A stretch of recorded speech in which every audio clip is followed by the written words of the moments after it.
Shalom, saudara, Bapak Ibu yang terkasih dalam Tuhan Yesus Kristus. Kita memasuki hari ketiga dalam doa dan puasa kita dalam minggu ini. Sekarang mari kita merenungkan firman Tuhan dari Kisah Para Rasul pasal 1 ayat 8. Demikian firman Tuhan. Tetapi kamu akan menerima kuasa kalau Roh Kudus turun ke atas kamu. Dan kamu akan menjadi saksiku di Yerusalem dan di seluruh Yudea dan Samaria dan sampai ke ujung bumi. Demikian firman Tuhan. Renungan kita ini adalah karya Roh Kudus dalam penginjilan. Kita semua mengerti bahwa penginjilan adalah pemberitaan tentang Yesus Kristus, Tuhan dan Juru Selamat, yang mengampuni dosa dan memberikan kehidupan yang kekal.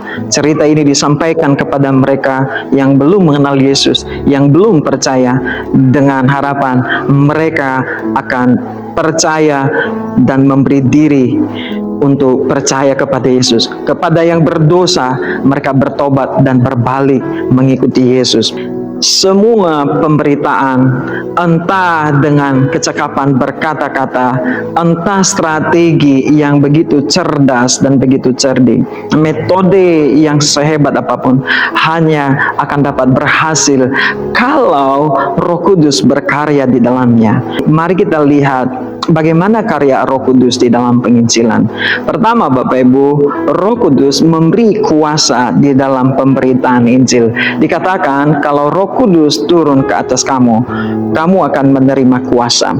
Kuasa itu, Bapak Ibu, apa? Kuasa itu ditulis dalam bahasa Yunani adalah dinamis. Dari kata itulah kita mendapat kata dinamit. Dan dinamit itu kita sendiri tahu adalah sebuah ledakan, bahan ledakan yang dapat meledakkan. Nah, kuasa yang kita terima dari kehadiran Roh Kudus adalah daya, power yang begitu dahsyat dan luar biasa, yang mampu mengubahkan dan mentransformasi. Kehadiran Roh Kudus memberi kuasa untuk kita bersaksi dan berkata-kata, dan kita memiliki keyakinan dan keberanian karena ada kuasa Roh Kudus. Bapak Ibu, Petrus, seorang yang pernah menyangkal Yesus, yang sangat penakut dan pengecut, sekarang dia berdiri di hadapan banyak orang di waktu Pentakosta saat Roh Kudus dicurahkan.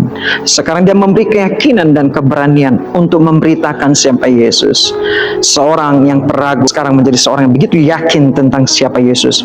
Seorang yang pernah melarikan diri sekarang seorang yang memberi diri berdiri untuk mempertanggungjawabkan siapa Yesus, siapa yang mereka imani. Dan hasilnya apa, Bapak Ibu? 3.000 orang percaya memberi diri dibaptis. Jadi kehadiran Roh Kudus memberi kuasa bagi orang percaya, dan secara khusus di dalam pemberitaan Injil, kuasa dinamis, dinamit daripada Roh Kudus itulah yang memberi kita kekuatan dan kemampuan untuk memberitakan Injil. Berikutnya, kita dapat melihat karya Roh Kudus di dalam pesan yang disampaikan. Karya Roh Kudus menjadikan pesan itu kuat dan menakjubkan. Pesan yang kita beritakan adalah Injil. Kerap kali kita melihat orang-orang atau bahkan pengalaman kita memberitakan firman Tuhan tidak menarik perhatian orang. Karena kenapa? Fokus pemberitaan kita lari daripada Injil, lari daripada firman Tuhan, sehingga itu tidak ada kuasa di dalamnya. Tetapi Roh Kudus bekerja di dalam pesan, yaitu Injil, firman Tuhan yang benar, dan disitulah kuasa Roh Kudus bekerja. Bapak Ibu, pesan menjadi kuat, itulah karya Roh Kudus. Pesan menjadi begitu dapat dipahami dan dimengerti, itu karya Roh Kudus. Pesan begitu berisi dan bernas, tidak hampa dan hambar, itu karya Roh Kudus di dalam pemberitaan Injil. Dan itu sekarang menjadi pengingat bagi kita juga, bahwasanya kita dapat memiliki pesan yang kuat jikalau Roh Kudus bekerja di dalam diri kita dan memberi diri di dalam Roh Kudus. Dan bagian yang ketiga, Bapak Ibu, kita baca di dalam Yohanes pasal 16 ayat 8. Di sana dikatakan, dan kalau Ia datang, Ia akan menginsafkan dunia akan dosa, kebenaran dan penghakiman. dari teks ini kita melihat bahwa Roh Kudus punya karya pekerjaannya itu apa? Dia menginsafkan, menyadarkan orang tentang tiga hal. Pertama tentang dosa. Dosa itu apa? Yaitu menolak Yesus. Itu adalah dosa. Dan tidak mengakui Yesus sebagai Tuhan dan Juru Selamat itu adalah dosa. Kemudian tentang kebenaran. Tentang kebenaran itu apa? Tentang firman, tentang pengajaran yang Yesus sampaikan. Bukan tentang apa yang dikatakan dunia ini. Dan tentang penghakiman. Penghakiman itu apa? Yaitu iblis sudah dikalahkan. Siapa yang bekerja menginsafkan? Yaitu Roh Kudus. Jadi lihat ini, kita dipakai untuk memberitakan, dan yang memberi kuasa untuk kita mampu bersaksi dan berkata-kata adalah Roh Kudus. Dan sekarang yang mendengar, mereka dapat mengerti, diinsafkan, disadarkan tentang tiga hal, dosa, kebenaran, dan penghakiman itu oleh Roh Kudus. Artinya apa Bapak Ibu? Sekarang kita dapat memberitakan Injil dengan kuat kuasa dan keberanian yang datang daripada Roh Kudus, dengan pesan yang begitu kuat, yaitu tentang Injil atau firman Tuhan, dan tentang reaksi orang itu adalah pekerjaan Roh Kudus. Yang memberi hasil itu adalah Roh Kudus. Sekarang bagi kita di dalam momen doa dan puasa ini, mari kita merendahkan diri di hadapan Tuhan. Mari kita sungguh menyadari bahwa kita benar-benar butuh Roh Kudus.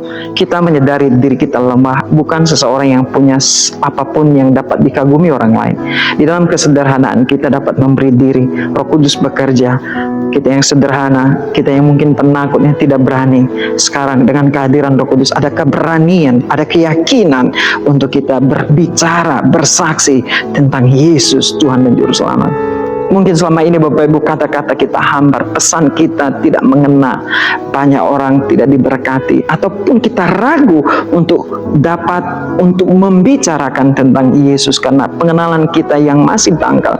Tetapi sekarang Bapak Ibu, mari kita pahami ini, Roh Kudus bekerja di dalam pesan kita. Pesan kita dijadikannya kuat, dijadikannya bisa membuat orang takjub dan kagum, dan pesan itu dapat menghentak daripada hati orang, menempelaknya, menyadarkannya. Itu adalah karya Roh Kudus. Kuncinya sekarang adalah mari kita belajar bertumbuh dalam pengenalan Yesus, tentang Dia yang mati dan bangkit dari antara orang mati, yang mengampuni dosa, yang berkarya dalam hidup orang yang menyerahkan dirinya. Dan juga pengalaman-pengalaman yang kita alami Bapak Ibu itu meneguhkan berita yang kita sampaikan. Jangan ragu tentang hasil, karena yang memberi hasil adalah Roh Kudus. Mungkin kita meragukan diri kita, mungkinkah saya bisa memenangkan jiwa? Mungkinkah saya bisa membawa jiwa kepada Yesus? Bapak Ibu, mungkin ini adalah kekeliruan kita dalam memahami selama ini. Kita pikir kita yang menobatkan, keindahan kata-kata kita lah yang menobatkan, kekuatan strategi kita lah yang menjadikan orang bertobat. Sekarang tinggalkan pikiran itu. Yang mengubahkan itu adalah, yang menginsafkan itu adalah Roh Kudus.